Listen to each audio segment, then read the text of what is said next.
Hello বন্ধুরা, সবাই কেমন? আশা করি সবাই খুব ভালো আছে। তো এখন আমি, যারা আমাকে চেনেন তারা তো জানে, আর যারা চেনেন না তাদের জন্য বলি, আমি শুভ্রা, ইন্ডিয়া, কলকাতা থেকে। তো আজকে বানাবো পাট শাক দিয়ে ডাল। তার জন্য আমি কড়াই তেলটা গরম হতে দিয়েছি, তারপরে গোটা জিরে, শুকনো লঙ্কা আর তেজপাতা দিয়েছি। একটু গোটা ধনে দিলে খুব ভালো হতো, কিন্তু গোটা ধনেটা এখন আমি খুঁজে পাচ্ছি না। এতে একটু রাঁধুনি দিয়ে দিই। তারা রাঁধুনির একটা খুব সুন্দর গন্ধ ছাড়ে। এবার পাট শাকটা কেটে ধুয়ে রেখেছি, আর এটা না মুগ ডাল দিয়ে করবো। তো ডালটা এখানে সেদ্ধ বসিয়েছি, এটা না 80% কুক করে নেব, তারপর বাকিটা শাকের সাথে কুক করবো।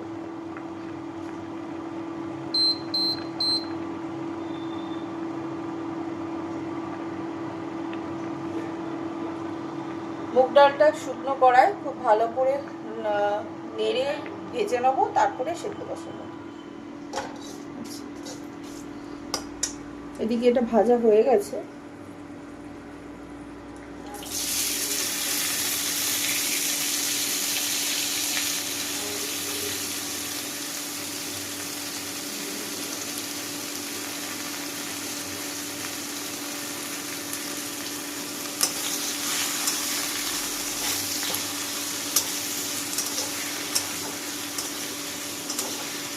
এতটা ছোট ছোট কুচো না করলেও চলে। কার কার পাট শাক দিয়ে ডাল খেতে খুব ভালো লাগে অবশ্যই কমেন্টে জানাবেন। আমাদের তো দারুণ লাগে, এটা আমার মায়ের রেসিপি। আর এখন গরমের দিনে পাট শাক ভীষণ পেট ঠান্ডা করে।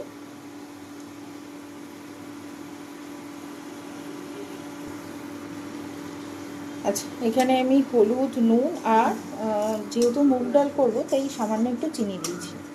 যে এখানে একটা জিনিস বলে রাখি, ডালটা যেহেতু এখন শুকনো শুকনো হবে, তো নুনটা কিন্তু আপনারা একটু বুঝে শুনে দেবেন, কারণ পাতলা ডাল তো হবে না।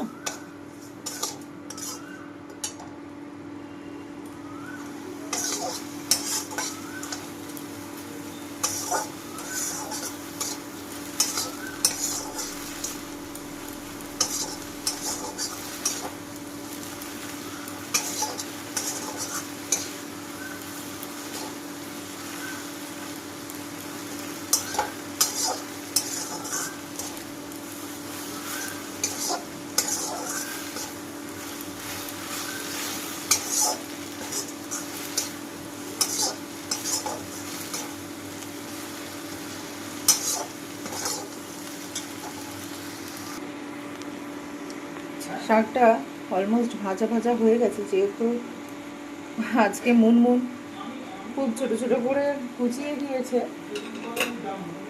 এই পর্যায়ে আমি ডালটা ঢেলে দেবো।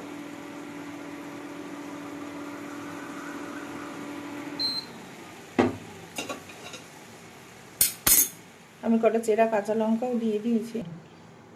আচ্ছা, ডালটা যেহেতু 80% কুক ছিল, তাই অল্প করে জল দিয়ে আরেকটু সেদ্ধ হতে দিয়েছি। দিয়ে এটা শুকনো শুকনোই নামাবো, ঠিক আছে? এটা রান্না হতে বেশি সময় লাগে না, পাট শাকটা বাছতেই একটু সময় লাগে।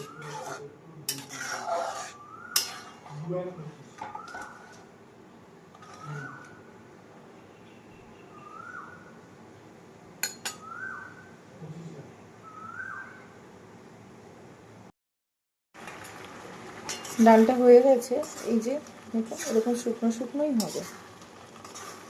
ডালটা সেদ্ধ বসিয়ে আমি এঁচোড় চিংড়ি করবো, চিংড়ি বেছে নিলাম। মাংস করব, দই ফেটিয়ে নিলাম চিনি দিয়ে, মাংসের মশলা রেডি করে নিলাম। এবার আমি এটা নামিয়ে দেবো। হ্যাঁ, তো ভিডিওটা যদি ভালো লেগে থাকে তাহলে একটা লাইক, কমেন্ট আর শেয়ার করে দেবে, যাতে অন্য বন্ধুরাও দেখতে পায়। এবং আপনিও যখন রান্না করবেন তাহলে আর আপনাকে খুঁজতে হবে না, আপনার টাইম লাইনে থাকবে, সেটা আপনি দেখতে পাবেন।